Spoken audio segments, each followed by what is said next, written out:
अपना बैठे मंच पर भागवत कथा पंडित के रूप में कहने लगे। एक दिन का जब सत्संग हुआ तो वो बांस खड़ा था, उसने छोटा सा छिद्र उधर से प्रेत जोनी में जो धुंध का था उसमें प्रवेश किया। एक दिन के सत्संग का आरती जो हथरांग का आवाज हुआ, कहा लोग फिर क्या हुआ उधर, कहा कोई बात नहीं है, वहां पर जो है उसमें वो बांस फटा हुआ है। सातों दिन पर सातों बांस के पोर फट गया और प्रेत जोनी जो था धुंधकारी वह आगे आकर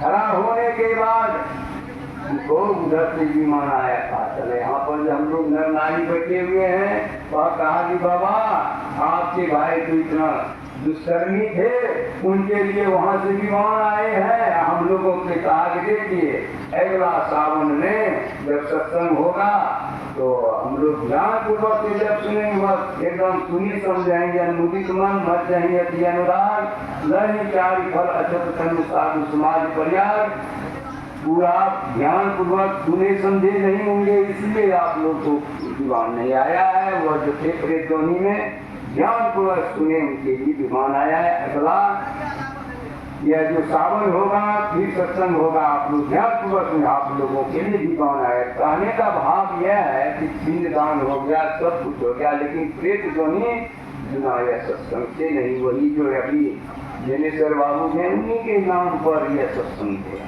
क्यों हो रहा है? यही कारण है कि जब तक हम लोग सदगुरु के शरण में नहीं जाएंगे, उनसे युक्ति नहीं लेंगे, तब तक नहीं होगा। यही नाम जो है जो अक्षर मंत्र है, इसी के द्वारा हम जो चाहेंगे वह करेंगे।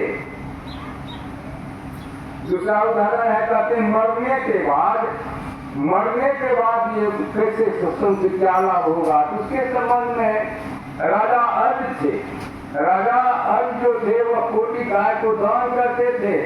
वह दान करने के बाद एक ब्राह्मण को दान किया और दान करने के बाद वह गाय जो था चोर खोल करके ले करके बाजार में बेच लिया। दूसरा दिन मंत्री ला करके उसको खरीद करके फिर दान किया। संजोग में उधर से ब्राह्मण आते थे और दोनों का क्या यह गाय मेरा है, वह कहते थे हमारा गाय है। दोनों भाई दोनों ब्राह्मण को दान हुआ है। फैसला करने के लिए वही राजा के अच्छे यहाँ गए, वह फैसला नहीं कर सके, दरबारी को आत्महत्या किए।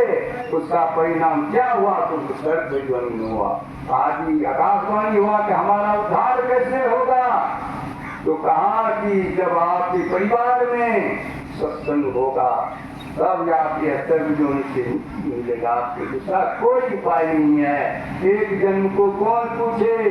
5 पीढ़ी के बाद राजा जनक के दरबार में अष्टावक्र आकर के सत्संग किए।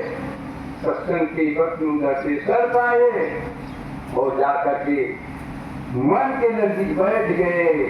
बैठने के बाद वहां पर देखता कर कहा मैं वही अर्ज हूँ जो कि दान किया था गाय, सब जो नहीं हुआ था यही सत्संग से हमको उद्धार हुआ, दूसरा कोई उपाय नहीं है। श्री सद्गुरु महाराज।